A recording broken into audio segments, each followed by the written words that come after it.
วิธีวัดตัวผู้หญิงง่ายๆละเอียดสำหรับตัดเสื้อผ้าและส่งขนาดให้ช่างตัดได้เลยนะคะ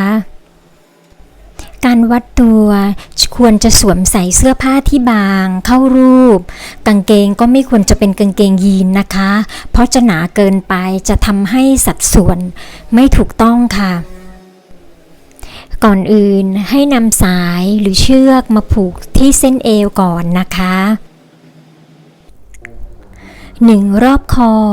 ให้วัดอ้อมคอหลังมาบรรจบที่ปุ่มคอหน้านะคะเหมือนลักษณะเสื้อคอกลมนะคะ2 ยาวหน้าวัดจากปุ่มกลางคอหน้ายาวลงมาถึงแนวเส้นเอวเรียกว่ายาวหน้าค่ะ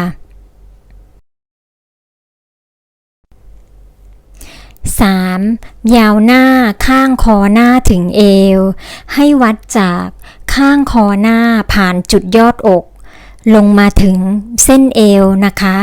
4 บ่าหน้าให้ดันเสื้อเข้าไปที่รักแร้ทั้ง2ด้านนะคะเพื่อจะได้เห็นเส้นบ่าหน้าที่ชัดเจนนะคะวัดจากด้านซ้ายมาขวาตามภาพนะคะเรียกว่าบ่าหน้าค่ะ5 อกห่างให้วัดจากยอดอกซ้ายถึงยอดอกขวานะคะจุดยอดอกก็คือช่วงอกที่เป็นยอดที่สูงที่สุดนะคะจะมีซ้ายและขวานะคะคือ อกห่างค่ะ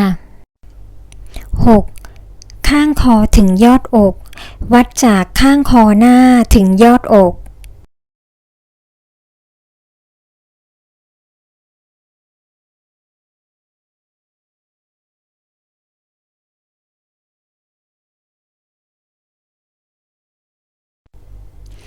7 รักแร้ถึงเอวให้วัดจากใต้แนวรักแร้ด้านข้างถึงเส้นเอวยกแขนแค่นิดเดียวนะคะ8 รอบอกวัดอ้อมเข้าไปด้านหลังมาบรรจบที่ยอดอกหน้าซ้ายขวานะคะให้ผ่านยอดอกนะคะยอดอกที่สูงที่สุดนะคะส่วนสายวัดด้านหลังอย่าให้ห้อยลงให้ดึงขึ้นมาให้เป็นแนวขนานแนวเดียวกันกับด้านหน้านะคะเราจะได้รอบอกที่ถูกต้องค่อยๆวัดนะคะข้อควรระวังนิดนึงนะคะอย่าให้บีบหน้าอกจนเกินไปนะคะวัดแค่พอดี9 อกสูงให้วัดจากปุ่มคอกลางคอหน้าเอียงมาหายอดอกข้างใดข้างหนึ่งนะคะ10 รักแร้ให้วัดรอบใต้วงแขนขึ้นมาถึงปุ่มหัวไหล่แล้วก็เอาแขนลงนะคะนี่คือรอบรักแร้ค่ะ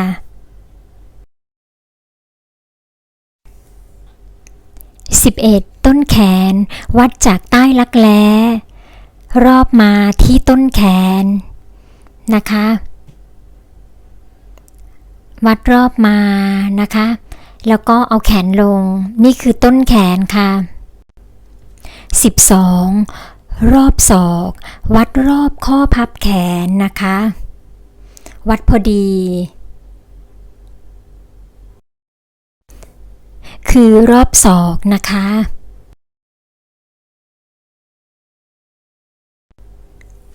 13 รอบข้อมือวัดรอบพอดีได้เลยค่ะ14 ไหล่ถึงศอกวัดจากปุ่มหัวไหล่ลงมาถึงศอกด้านหลังนะคะงอศอกเล็กน้อยนะคะ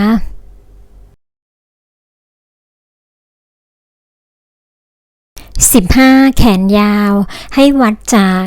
ปุ่มหัวไหล่มาถึงศอกด้านหลังงอแขนเล็กน้อยจนถึงข้อมือประมาณปุ่มข้อมือ 16 เอวให้วัดรอบเอวพอดีที่เส้นเอวพอดีนะคะไม่ใช่เอวสูงหรือเอวต่ำเป็นเส้นเอวพอดีนะคะ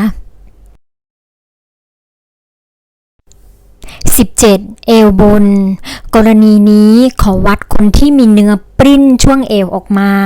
คนที่มีเนื้อหรือคนอ้วนนะคะให้วัดเหนือเส้นเอวจริงขึ้นมาประมาณ5 เซนให้วัดเอาเนื้อที่มีเนื้อที่ปริ้นออกมาด้วยนะคะแล้วก็วัดพอดีนะคะเราจะได้นำเอวนี้ใช้ในการทำเสื้อเผื่อหลวมของตัวเสื้อนะคะ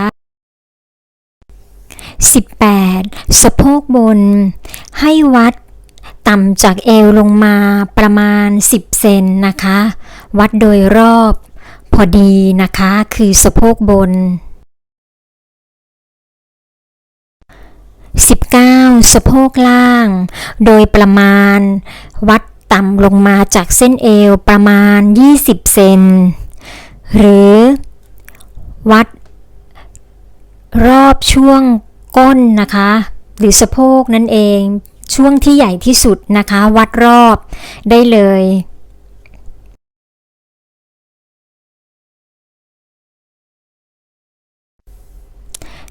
20 ไหล่กว้าง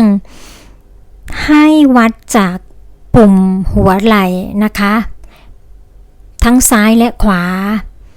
ที่ไม่ใช่ไหล่ตกจะเป็นปุ่มตรงนี้ก่อนที่มันจะโค้งตกลงมานะคะปุ่มหัวไหล่จะมีกระดูกอยู่ให้วัด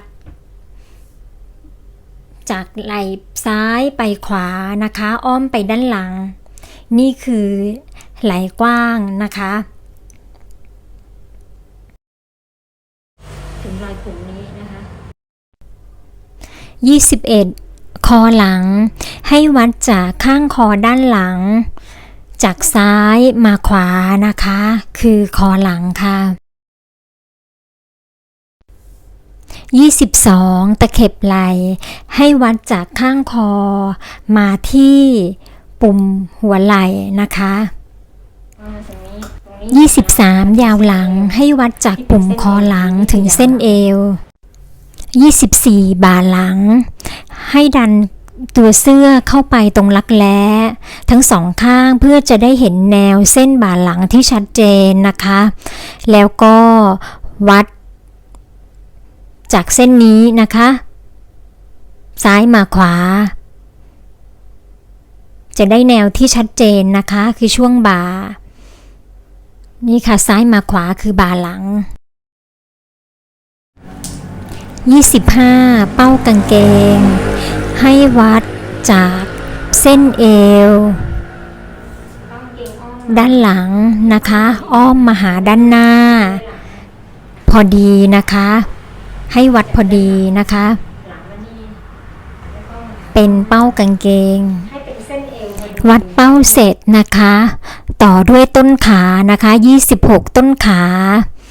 จากตำแหน่งเป้ามาที่ต้นขาเลยค่ะแนวเป้าพอดีนะคะมาหาต้นขา27 เอวถึงเป้าให้วัดจากแนวเส้นเป้ามาที่ต้นขานะคะแล้วก็ให้วัดจากเส้นเอวถึงเส้นต้นขาตามแนวลูกศรสีส้มนะคะ